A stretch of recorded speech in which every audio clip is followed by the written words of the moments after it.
Today's Western Conference Finals, Game 3 is final. Oklahoma City Thunder handling the Spurs quite easily in San Antonio as the Thunder rolled to this 123-108 win. Shai Alexander, 26 points, tying Victor Wembanyama to lead all scorers. Wembanyama also with 26 points in this one as well. McCain, 24 points off the bench. Jalen Williams, 18. Thunder rolling right here, 76 bench points for OKC, the most in a playoff game in franchise history for them. And now to discuss what became a pretty ugly Game 3 win for the Thunder, we say hello to CBS Sports NBA analyst John Gonzalez. And John, we saw the Spurs go on a 15-0 run to start the game. It looked like they were going to jump all over the Thunder, but then the defending champs came to life pretty quickly and they didn't look back. What'd you make of OKC's ability to recover quickly and then roll to this Game 3 win?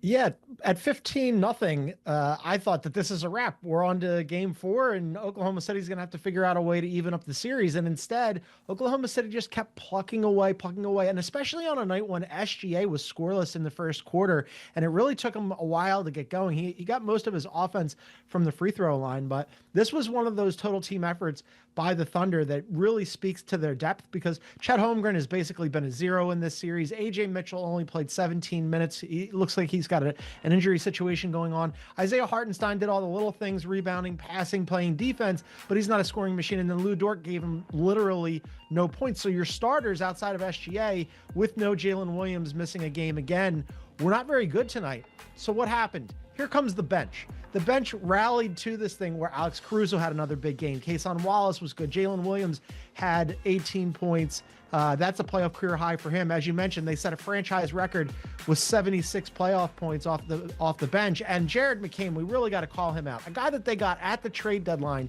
goes for his own playoff career high with 24 points. A guy that's new to this team, took the most shots of any of the Thunder tonight off the bench. He outscored the Spurs bench by himself. And they needed all those points from all those guys and all that contribution. And it just, there's a reason why the Oklahoma City Thunder are the defending champions and the 1 seed. And it's SGA and Jalen Williams. That top line talent is really good, but it's really about their depth. Yeah, it certainly is. Now, you mentioned Shai Alexander having a hard time in the first quarter, going scoreless in that period. He still ended up with a double-double. We mentioned the 26 points. But the thing that really stood out to me was his game-high 12 assists. What impacted his role as a facilitator in Game 3? What impact did that have, and how much more of a factor could that be the rest of the series? Yeah, it was huge. It was similar to Jalen Brunson in Game 2, where the Cavs sort of slowed down Jalen Brunson from a scoring perspective, and Jalen Brunson went, okay, well, I'm going to figure out a way to influence this game, so I'm going to have a ton of assists tonight and set up my teammates. Same thing happened with SGA. Scoreless in the first quarter, had a hard time getting some buckets to go, decided, all right, I got to get my other teammates involved, right? So here he is, dishing out assists, 12 tonight. He was fantastic doing that. And then in the same way that Jalen Brunson figured out a way to influence the game, it wasn't just the passing for SGA. He's really hard to keep off the free throw line. And once he gets there, he's automatic. He was tonight. 12 free throws tonight. We talked about it in the pregame where I said he needs to get to the free throw line more. He only shot 8 in the previous game. Well, 12 tonight makes all 12. That is really, really difficult for the Spurs to slow down because he's so good at it. Now, you heard the crowd chanting flopper on him because they don't like how some people call it foul grifting.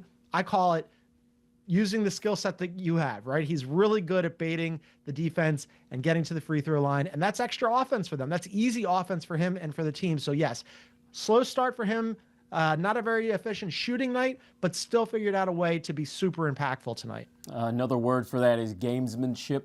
I think you could use that as well. He certainly is a gamer in that regard. Now, the Thunder were without star small forward Jalen Williams in this one, and we did see the other Jalen Williams, a power forward, perform well in this one. But without the other Jalen, the small forward, they managed just fine. What makes OKC so well suited to absorb his absence in the event that he misses even more time with his nagging hamstring injury? Yeah, I mean, for any other team, that would be a killer, right? You take a guy like Jalen Williams, who last year missed or made All-Star, he made All-NBA, and he made All-Defense.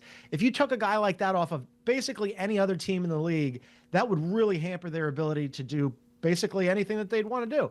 And instead, are still rolling, right? Jalen Williams, that's his 56th game that he's missed between the regular season and the postseason for the Thunder this year. And the reason why, and it goes back to what we talked about earlier, is their depth. Sam Presti has done such a great job of building redundancies into these teams. So Jalen Williams goes out. In comes A.J. Mitchell. A.J. Mitchell, you slide him in. He could have been the sixth man of the year this season if he hadn't missed some time with an injury. Then he goes out with 17 minutes left. You think, oh, man, that's a bummer. It doesn't matter because you still have Alex Caruso, who's playing really, really well in the season. You need scoring and ball handling. Here comes Jared McCain, who they got from the Philadelphia 76ers at the trade deadline.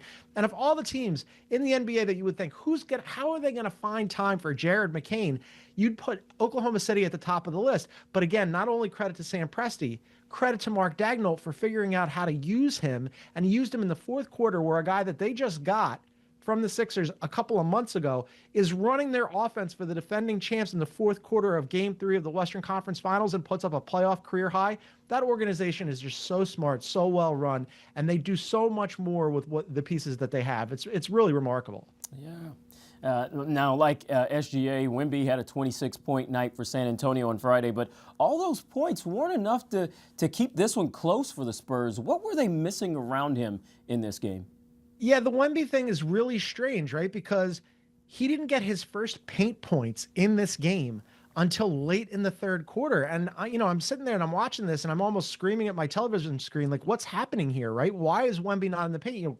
Recall game 1 where he absolutely dominated the paint and the Spurs won the points in the paint going away. Tonight, Oklahoma City was actually +2 in the paint. That should not happen with Victor Wembanyama. Now, late in the third quarter, it's almost like everybody on the Spurs went, oh yeah, we've got Victor Wembanyama. He's 7'5". Maybe we should throw him a couple lobs, get him going in the paint. And then after that, he was 5 of 8 in the paint, but it was just way too little too late. And it was very curious.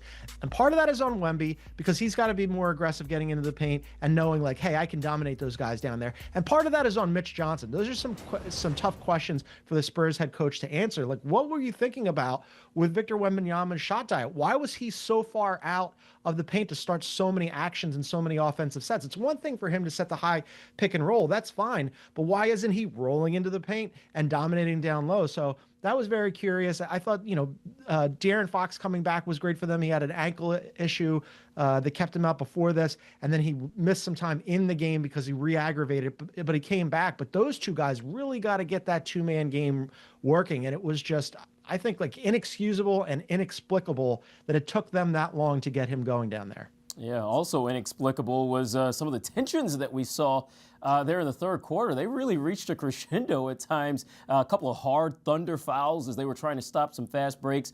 That had the Spurs taking some exception. The benches, of course, got hot. A punch was almost thrown. It just seemed like the Thunder actually rolled after that moment. So how spicy will Game 4 be, do you think, John?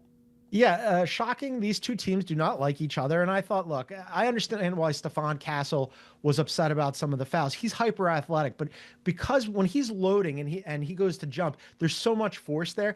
If you hit him on the arm, all of a sudden now, you've changed the trajectory of his leap and he goes flying forward. So I didn't think that the foul on Alex Caruso was a dirty foul at all. And the foul after that by A.J. Mitchell, I didn't think was dirty at all either. But yes, there's some difficult contact there that Stephon Castle took umbrage with, and then Devin Vassell came to his rescue. But for all of us, if you're not a Spurs fan and you're not a Thunder fan, if you're a neutral and you're watching this game, yeah, spicy is a good way to describe this because now the Spurs are down 2-1 after having beaten Oklahoma City during the regular season 4 out of 5 times. Well, now they've lost 2 out of the last 3, so they can't get down 3-1 to the defending champs. Going back to Oklahoma City, they absolutely need to tie this up in Game 4. So they're going to come with that energy. The building's going to have a lot of energy. You're going to hear a lot of flopping chants, and it should be a really good one. But yes, these two teams, not fans of each other. Not at all, but we are fans of this series. We're fans of this game, and we're all going to look forward to Game 4. It's going to be a fun one. John Gonzalez, thank you as always, my friend. A quick look at the Thunder and the Spurs this season. You just heard John talking about it. The first 6 games of the year, well, it was a 1-4